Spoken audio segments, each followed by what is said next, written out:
Most pre-retirees we sit with are about to make or have recently made at least one decision that will shape the entire arc of their retirement. And they're making it without the one thing that actually protects them from getting it wrong.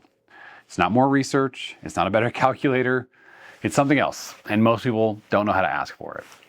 I'm Nico, and for 16 years, I've helped families think more clearly about retirement.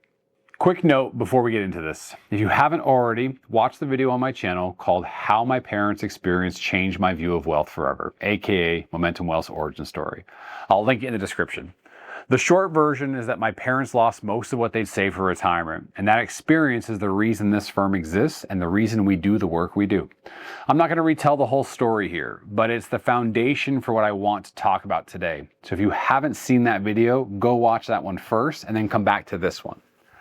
What I want to talk about in this video is the lesson I took from that experience. And it's a lesson that I see playing out every week in the planning conversations we have with people who are 5 or 10 years into retirement, or maybe 5 or 10 years away from retirement. The lesson is this: the biggest financial mistake people make in retirement aren't usually mistakes of knowledge. They're mistakes of perspective. What I mean by that is most pre-retirees and retirees are smart. They've built real wealth. They read, they watch videos like this one. They know more about money than the average person by a wide margin. That's not the problem. The problem is that retirement is a 5-pillar puzzle: income, investments, taxes, healthcare, legacy.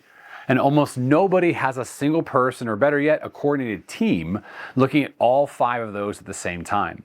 So when a decision comes up, the decision usually gets evaluated through one of the pillar's lenses: the investment pillar or the tax pillar, or whichever pillar feels most urgent in that moment. And the decisions that hurt most in retirement are almost always the ones where the second, third, or fourth pillars weren't in the room. This is what I mean when I talk about cosmetic versus structural. Cosmetic is the surface level question. Should I buy this fund, or should I take this annuity, or should I take Social Security at 65 or 67? Those are real questions, by all means, they matter. But they're cosmetic in the sense that they sit on top of the actual structure of your financial life. Structural is the question underneath. How does this decision interact with my tax situation 3 years from now? What does it do to my income flexibility in a down market? How does it change my healthcare math? What happens to my spouse if I'm not here? Those are the questions that pressure test the cosmetic ones. And those are the questions that almost never get asked when the decision is being made in isolation through a single pillar's lens. A coordinated team, the kind we built here at Momentum Wealth, exists to ask the structural questions before the cosmetic ones get answered. Not to tell you what to do, you're the decision maker in your plan, but to make sure that when you make those decisions, you're making it with the full picture in view, not just one little slice that's in front of you at the time. Let me make this concrete. Here's the kind of decision I see almost every week. A pre-retiree comes in, they've got a chance to put a significant chunk of money, sometimes a few $100,000, sometimes more, into something. Could be a real estate deal a friend brought them, it could be a private investment opportunity, could be a recommendation from someone they trust, or maybe another advisor they met. The investment on its own, it's fine. It pencils out, the numbers work. But here's what isn't in the room when that decision gets made: their tax situation in 5 years, their Roth conversion window in their early 60s, the healthcare bridge between retiring and Medicare, their sequence of return risk in the first 5 years of drawing income, or maybe their estate structure. When you run that same investment through all 5 of those filters, sometimes the answer is still yes. And now you can say yes with confidence. But sometimes the answer is the investment's fine, but the way it interacts with your tax situation costs you more than the investment actually makes. Or this would tie up liquidity you're going to need in the first 3 years of retirement. Or maybe it's this works for you, but it puts your spouse in a difficult spot if something were to happen to you. That second answer never shows up if the investment is always being evaluated in isolation, and the cost of not having it isn't theoretical. The single biggest lesson I took from my parents' experience is this: the dollars that get lost in retirement usually aren't lost on bad investments. They're lost on decisions that looked fine through one lens, but were costly when viewed through the others. I'll give you one number that I think about a lot. My mother lost most of her money to a Ponzi scheme in 2006. If she had taken that same money and simply put it in the S&P 500, right? SPY, the simplest thing possible, it could be worth nearly $4 million today. No one ever helped her see that. And here's the part that's important, because the decision she made wasn't reckless. It was the opposite. Part of what she was trying to do was build something larger for her children and her grandchildren. The motivation wasn't greed. It was legacy. She wanted to leave more behind than she'd been left for herself. And that's what makes this so important to me. And it's why I tell this story. If 20 years ago, someone had sat down with my mother and modeled out on paper and into the future what she was already on track to leave behind, what the compounding looked like, what the legacy already was, she would have seen it was enough.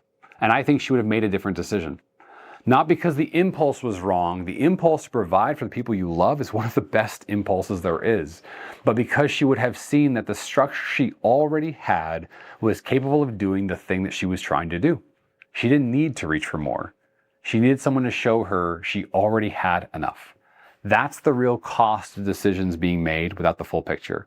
It isn't just dollars. It's the good people motivated by good things, love, legacy, wanting to leave their kids better off. It's what happens when those choices are made from a single isolation point and I end up putting them further behind. That's the real cost of decisions made without the full picture. It isn't just dollars. It's that good people motivated by good things, love, legacy, wanting to leave their kids better off, end up making choices that move them further from the very thing they were trying to build towards. The cost of a single significant decision made in isolation can be measured not just in millions of dollars over a 25-year retirement, but in the legacy that doesn't get left because the legacy that already existed wasn't visible. That's the math we're actually playing with here. So if you're within 5 or 10 years of retirement, or maybe you're already in retirement, here's the question I'd actually ask yourself. Not who am I going to invest with or what's the best fund right now. Those are cosmetic questions. The structural question is this: who's on my team to help me pressure test the big decisions before I make them? 3 things to think about. First, look at your last 3 significant financial decisions, the ones over $50,000. Ask yourself, when I made each of those, was anyone in the room whose job was to look at it through all 5 pillars? Or did each one get evaluated through whichever pillar happened to be most front of mind at that time? Second, identify your single biggest upcoming decision. Maybe it's when to take Social Security, when to downsize, or to do a Roth conversion strategy, or maybe it's an investment you're considering. Whatever it is, name it, and then ask whether you have the perspective in place to run it through all 5 filters before you decide on doing it or not. And third, if the answer to either of those is no, the work isn't to make the next decision faster. The work is to build the structure that lets you make every decision more clearly. This is what we built Momentum Wealth around. And the coordinated team, independent, fiduciary with all 5 pillars under one roof, whose entire purpose is to give you that perspective before the decision, not after. Not to make the decision for you, to make sure that you have the full picture when you want to make it. That's what our Retire Forward process is designed to deliver. 3 stages: belief, confidence, and freedom. Built around the idea that the right structure is what lets you make the right decisions with the right perspective at every single stage of retirement.